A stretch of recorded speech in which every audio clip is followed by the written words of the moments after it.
Olá, pessoal, tudo bem com vocês? Para quem ainda não sabe, meu nome é Fernanda Queiroga, sou especialista em direito administrativo e o vídeo de hoje é Mão na Massa. E antes que vocês pensem que é um vídeo de culinária, não é um vídeo de culinária. Hoje vamos conversar um pouco sobre o que fazer quando a gente recebe um pedido de reequilíbrio econômico-financeiro. Vamos lá.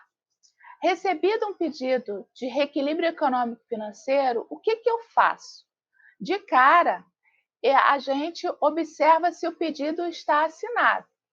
Parece engraçado, mas acontece que vários pedidos são apresentados sem assinatura. É sério.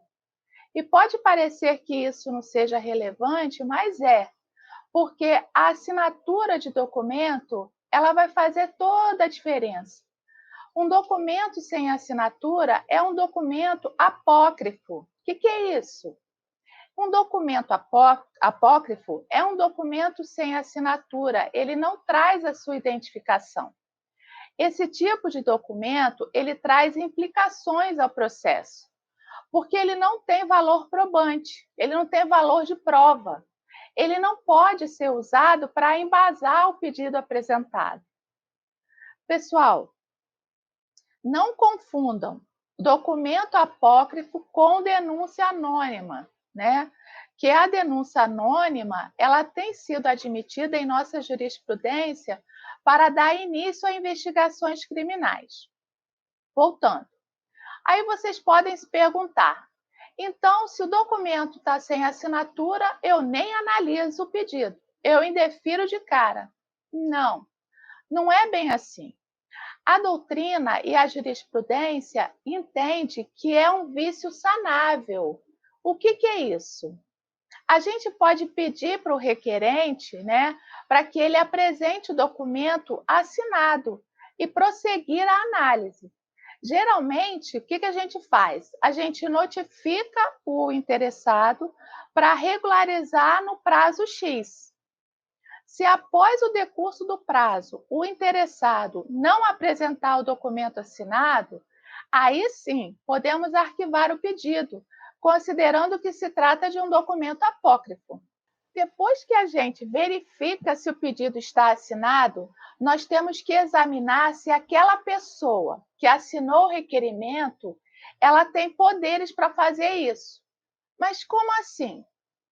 Porque não é qualquer pessoa que pode fazer um pedido de reequilíbrio. Nós estamos falando de um contrato administrativo, que é o ajuste entre a administração pública, né, que ela firma com um particular. É uma relação contratual entre contratado e contratante, onde uma das partes ela vai verificar que o seu contrato está desequilibrado, aí sim ela tem o interesse em provocar a administração para reequilibrar o seu contrato, né? O contrato celebrado entre eles. É aí que entra a questão da representatividade. Como não é qualquer um que pode fazer o pedido, a gente precisa verificar se foi juntado uma procuração ou se o ato constitutivo da empresa concedeu poderes para aquela pessoa, né, apresentar o pedido de reequilíbrio econômico-financeiro. Recapitulando, recebemos o pedido de reequilíbrio econômico-financeiro, verificamos se ele está assinado. Verificamos se está sendo representada com poderes, né, por pessoa com poderes para tal. Beleza. E agora, qual o próximo passo? O próximo passo, a gente vai ler com muita calma o pedido, marcando os pontinhos principais. Imaginem, né? Imaginem um contrato administrativo celebrado pelo regime de contratação integrada pelo prazo inicial de 24 meses. O contratado, em sua proposta técnica, ele declarou expressamente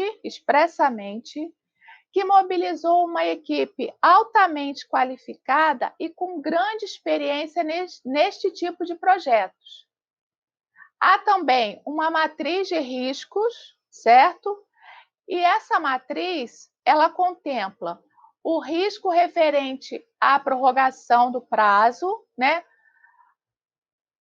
Ele vai atribuir a responsabilidade ao contratado. E a mitigação, né? A mitigação, como que ele vai atenuar esse risco, vai ser a exigência de garantia contratual ou seguro-garantia. Nessa matriz, nós temos também erros nos projetos elaborados pelo contratado. Aí a gente vai ter de quem é essa responsabilidade? Do contratado. E a mitigação? Uma cláusula contratual impondo a correção dos erros por conta do contratado. Erros na estimativa do custo da obra, inclusive os decorrentes de omissão de serviços no orçamento e de previsões insuficientes de quantitativos de serviços. De quem será essa responsabilidade? Do contratado. E a mitigação? Seguro contra riscos de engenharia. Temos também, né, na matriz de risco, a alteração da legislação, regulamentos e normas que vão causar um aumento no custo das obras. A responsabilidade, nesse caso, é da contratante, da administração. E qual é a forma de mitigar isso? Recomposição do equilíbrio econômico-financeiro.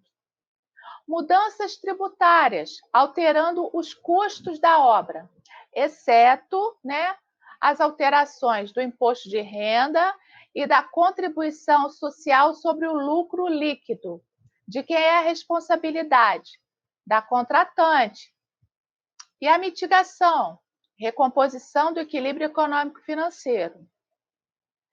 Gerenciamento e administração inadequada da construção, também consta na matriz de risco, né? Causando aumento dos custos ou descumprimento de prazos. De quem é essa responsabilidade? Do contratado. A mitigação, cláusula contratual, prevendo a aplicação de penalidades e de rescisão unilateral do contrato.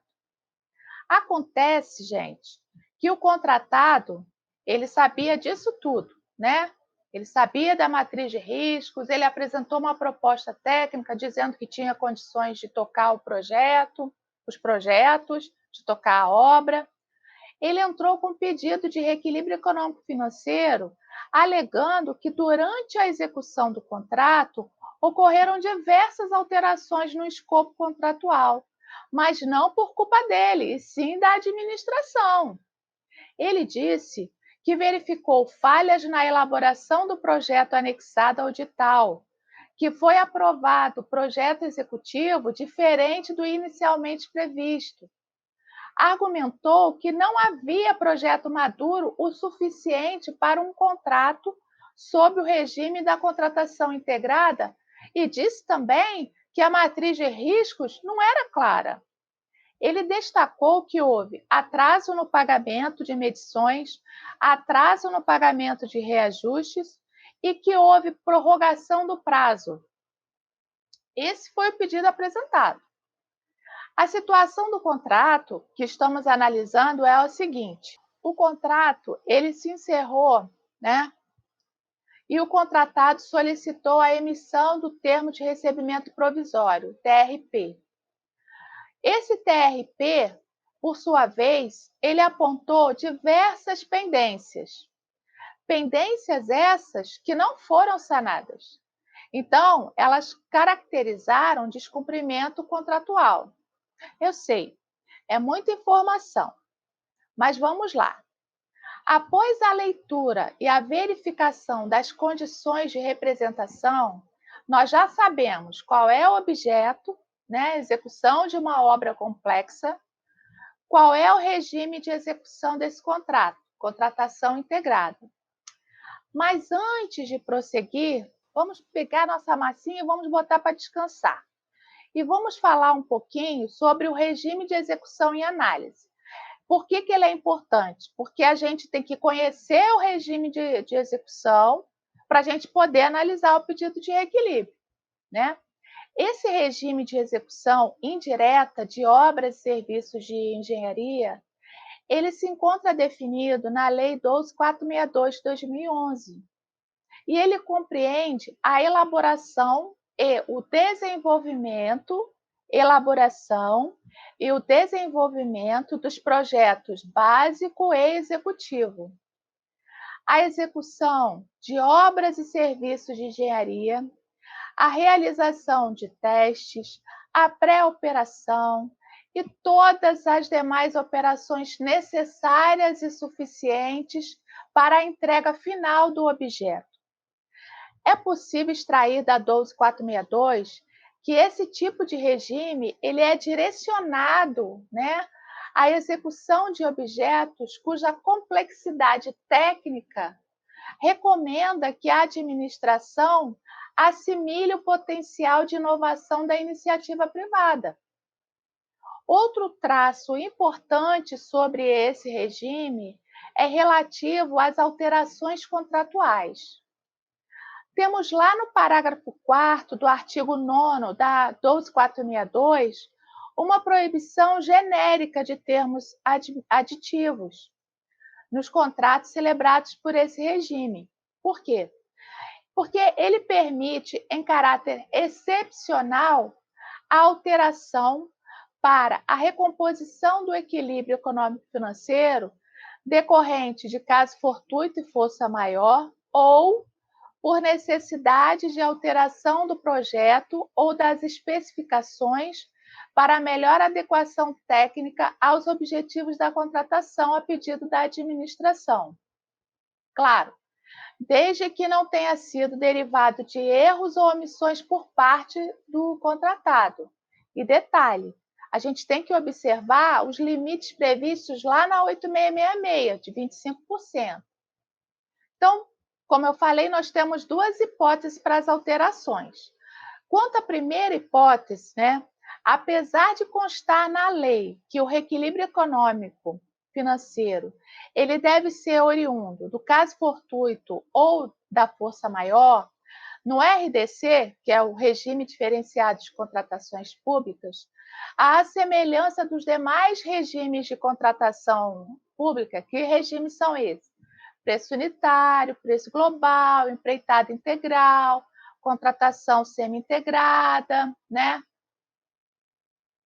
Por força, né? Por força do artigo 37, inciso 21 da Constituição Brasileira, esse contratado ele vai ter direito à manutenção das condições efetivas da proposta. Alguns doutrinadores sustentam ainda que nos casos em que não existe, né, se você não tem uma matriz de risco, segundo esses doutrinadores, deve prevalecer a ampla salvaguarda à equação econômica financeira prevista lá na 8666, no artigo 65, inciso 2, a linha D. Porém, havendo uma matriz de riscos, os seus termos deverão ser rigorosamente respeitados ao longo da execução contratual. Segundo Augusto Neves, em ambos os casos, não há limites pré-fixados de valor para a recomposição do equilíbrio financeiro. Já o segundo requisito, que ele vai tratar da alteração do projeto ou das especificações para melhor adequação técnica aos objetivos da contratação, trata-se de uma prerrogativa de alteração unilateral do contrato administrativo. Nesse tipo de regime, é importante a presença da matriz de riscos integrada ao edital e ao contrato. Por quê?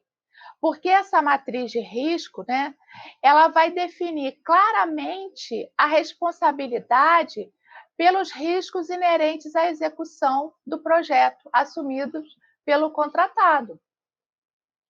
A ideia da matriz de riscos foi relacionar todo e qualquer evento que a experiência viesse permitir antecipar como um acontecimento provável.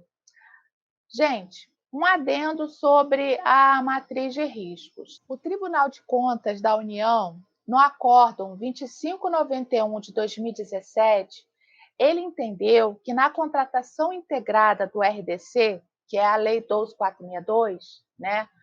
Por que eu estou falando isso? Porque nós temos esse regime também disposto lá na Lei das Estatais, na 13303. Ele entendeu que eventuais ou encargos oriundos, né, das soluções adotadas pelo contratado na elaboração do projeto básico devem ser auferidos ou suportados única e exclusivamente pelo particular, independentemente da existência de uma matriz de risco disciplinando a contratação. Eventuais omissões ou indefinições no anteprojeto, em regra, não ensejam a celebração de termos aditivos, né? Por quê? Porque o Tribunal de Contas, ele fala que anteprojeto não é projeto básico. Segundo a Corte de Contas, a natureza dos riscos que devem ser tratados na matriz, né, ela vai ser derivada de fatores supervenientes e não de erros, incompletudes ou omissões pré-existentes no anteprojeto. Ele entende que, na ausência de um instrumento objetivo de repartição de riscos, tal como a matriz de risco que a gente está conversando, a doutrina jurídica tradicional, com fundamento lá no artigo 65, inciso 2, a linha D da 8666, baseia a alocação de riscos de acordo com a teoria das áreas, né? Área ordinária e área extraordinária.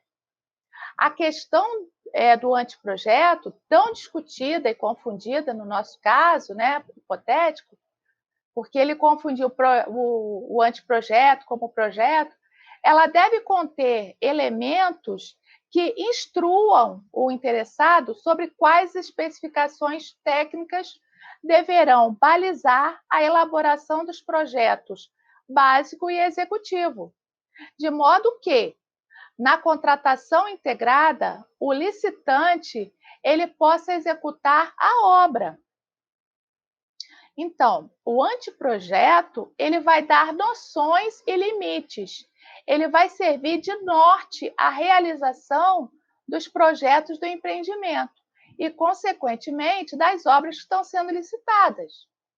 Já que estamos pondo a mão na massa, vamos lá. O anteprojeto ele representa a verificação que um cliente, no caso a administração, faz a um mestre Cuca, o licitante, sobre a possibilidade ou não de fechar um negócio para a entrega de um objeto, que no nosso caso vai ser o bolo.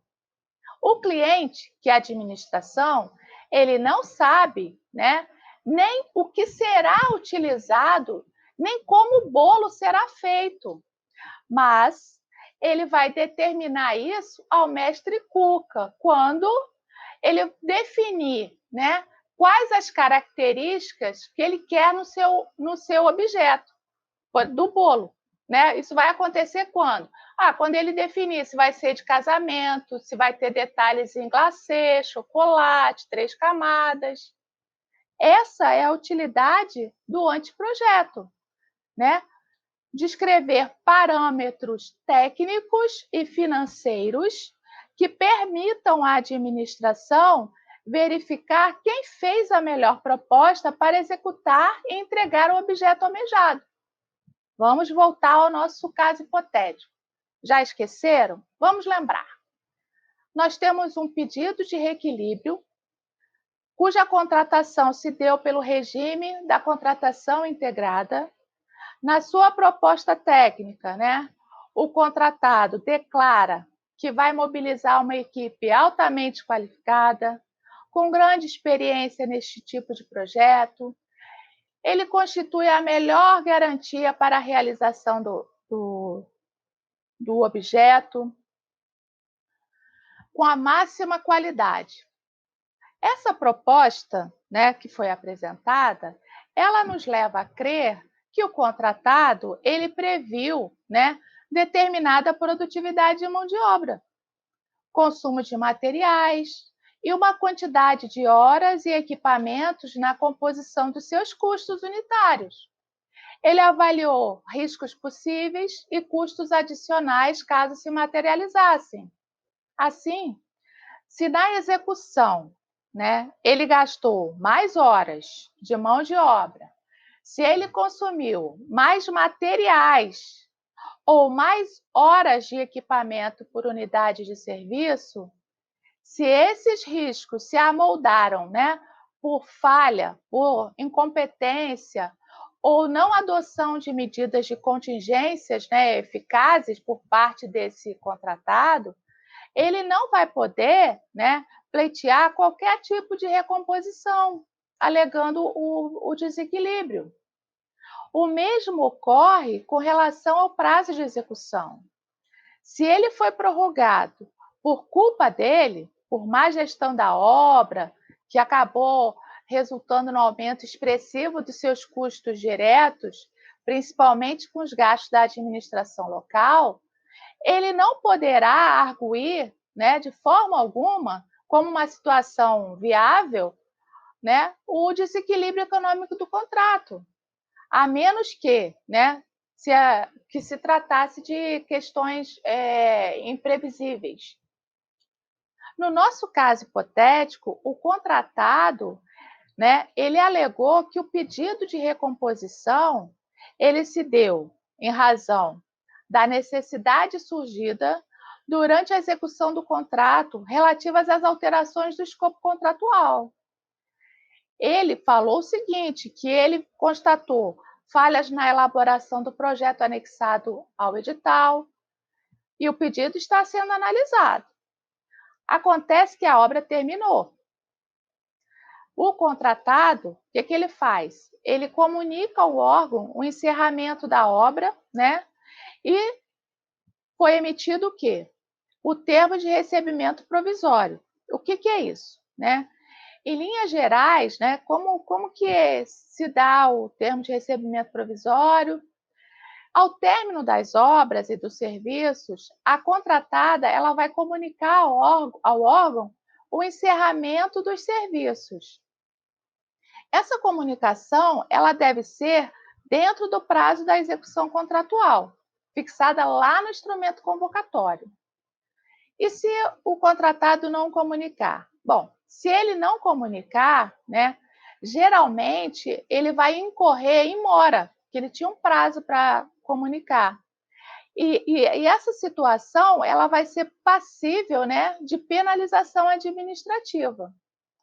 Então, após a comunicação, a fiscalização ela vai no local, ela faz a vistoria, ela emite o termo de recebimento provisório.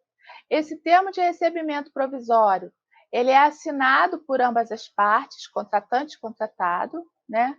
Nesse termo, você é consignado lá se há pendências ou não. No caso que nós estamos analisando, há pendências, né? E foi fixado um prazo para que ele, o contratado, ele possa sanar as pendências. Por quê? Porque só vai ser emitido o termo de recebimento definitivo, né, quando ele sanar as pendências. Acontece que esse contratado, ele não sanou as pendências.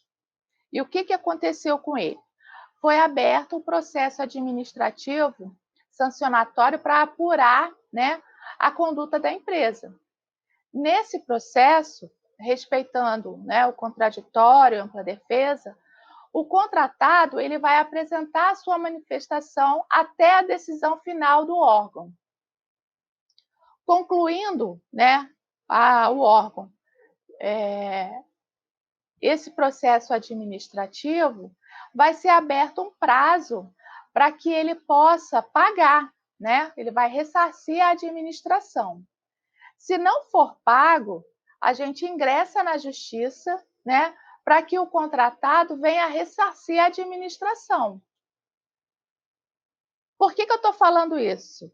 Porque essa situação dele não ter sanado as pendências, ela é importante para análise do pedido de reequilíbrio, né? Por quê? Porque a gente vai verificar, além da gente verificar a assinatura, representatividade, é, documentos, N coisas, a gente também tem que buscar, né, nos autos, se há algum processo, né, em face desse contratado, porque isso vai implicar na nossa análise do reequilíbrio. Então vamos lá. O que a gente tem que observar no regime de contratação integrada? Nós temos que ter em mente o seguinte, que a contratação integrada ela tem uma dinâmica própria, né? Porque a administração ela vai descrever o objeto, as suas condições de funcionalidade, ela vai indicar isso no anteprojeto de engenharia, né? Então, lá ela vai apresentar dados suficientes, né, para que o licitante apresente a precificação. Dessa forma, quando o licitante ele apresenta a proposta, ele assume para ele a obrigação de entregar o escopo que foi contratado. E com ele, os encargos de conceber e executar, né, de forma satisfatória aquele escopo contratual. Esse regime ele dispensa o projeto básico como instância obrigatória, né, da fase interna da licitação. Por quê? Porque, como já vimos, esse tipo de regime ele compreende a transferência, né, para o empreiteiro, não apenas da execução desse contrato, mas a própria concepção da obra, como também os riscos associados ao projeto. Lembrem, esse tipo de contratação, a administração ela fornece o anteprojeto na licitação. O projeto básico ele vai ser desenvolvido, tá, durante a fase contratual. Então, com essas informações, nós conseguimos analisar o pedido, né? A gente vai analisar a documentação que acompanhou. A gente já sabe que o anteprojeto de engenharia ele tinha nível de definição suficiente para viabilizar a comparação entre as propostas recebidas. Acontece que, no nosso exemplo, o contratado ele deixou de sanar as pendências apresentadas. Então, o que nós temos aqui? Nós temos o não cumprimento do escopo. E mais, ele não comprovou, né, que circunstâncias excepcionais com efeitos quantificados teriam extrapolado as condições normais de execução e prejudicado o equilíbrio global daquele contrato, né? Isso, como ele não comprovou, então fica complicado a gente realinhar esse contrato. Quanto à alegação de atraso, né, no pagamento das medições, o contratado ele confundiu alhos com bugalhos, né? Por quê? Ele tratou a contratação integrada como se fosse regime por preços unitários. E não é verdade, não é assim que funciona. Na contratação integrada, o pagamento das medições ele se dá por etapa por etapa, até chegar ao final do contrato. Logo, na nossa análise, né, a gente vai sugerir o quê? Um indeferimento. E por quê? Porque não houve a comprovação efetiva dos alegados custos extraordinários, houve descumprimento contratual. Após essa análise, né, prestigiando o contraditório e ampla defesa, porque, gente, ninguém pode sofrer os efeitos de uma decisão sem ter tido a possibilidade de ser parte do processo, né? A gente abre o prazo para a defesa prévia, que geralmente é um prazo de 10 dias. A contratada, então, ela vai apresentar a defesa prévia e o processo vai ser saneado. Porém, se houver solicitação de prova pericial, né, nós temos que analisar o pedido e esse pedido ele pode ser deferido ou indeferido.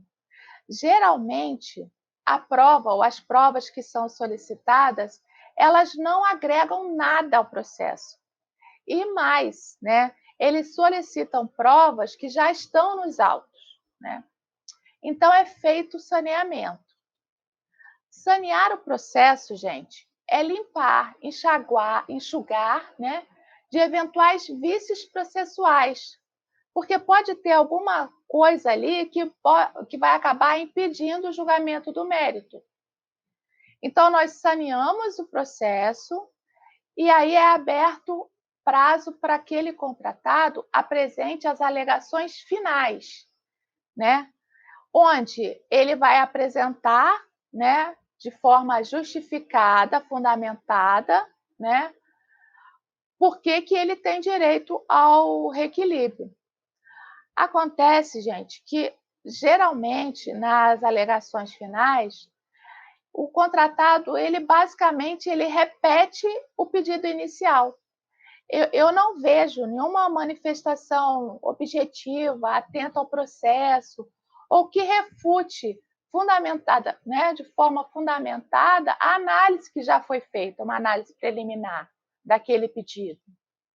Então, com a juntada das alegações finais, a área técnica ela vai elaborar um relatório final com proposta de decisão, né? Esse relatório ele é composto de relatório, né, onde nós falamos tudo o que aconteceu no processo, relacionando com as datas, né, de forma a traçar uma linha temporal dos fatos. A fundamentação, mas antes de ingressarmos no mérito propriamente dito, nós identificamos se há alguma preliminar, por exemplo, ausência de procuração, verificamos as questões processuais, contraditório, ampla defesa, e no mérito nós apresentamos o resumo das alegações apresentadas, né, pelo contratado e nossos argumentos, que no caso aqui vai ser o indeferimento. E por fim, né, a proposta de decisão, nós informamos o seguinte, seria a nossa conclusão, né? Que não houve o cumprimento integral do escopo contratual. Por quê? Porque ele não sanou as pendências apontadas pela fiscalização, que caracterizou o descumprimento contratual.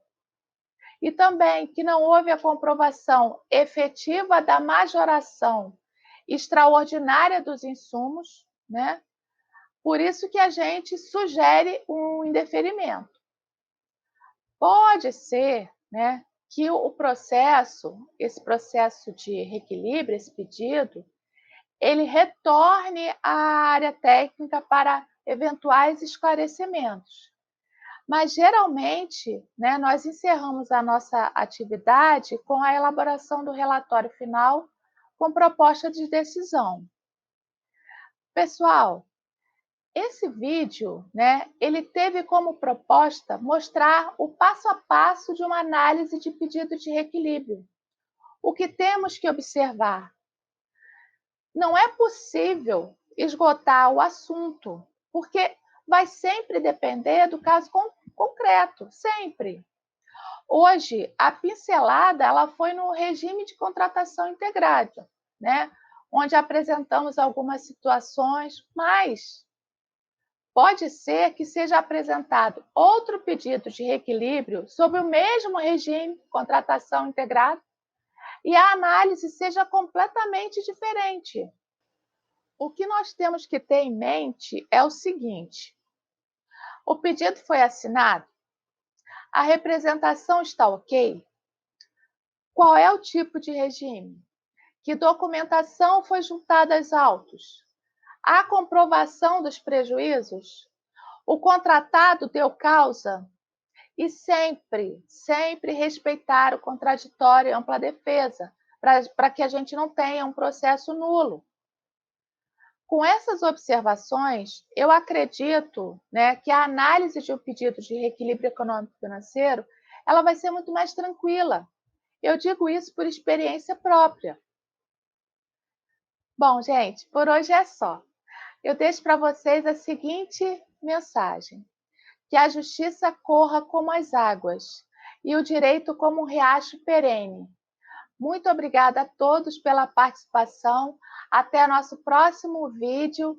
Fiquem com Deus.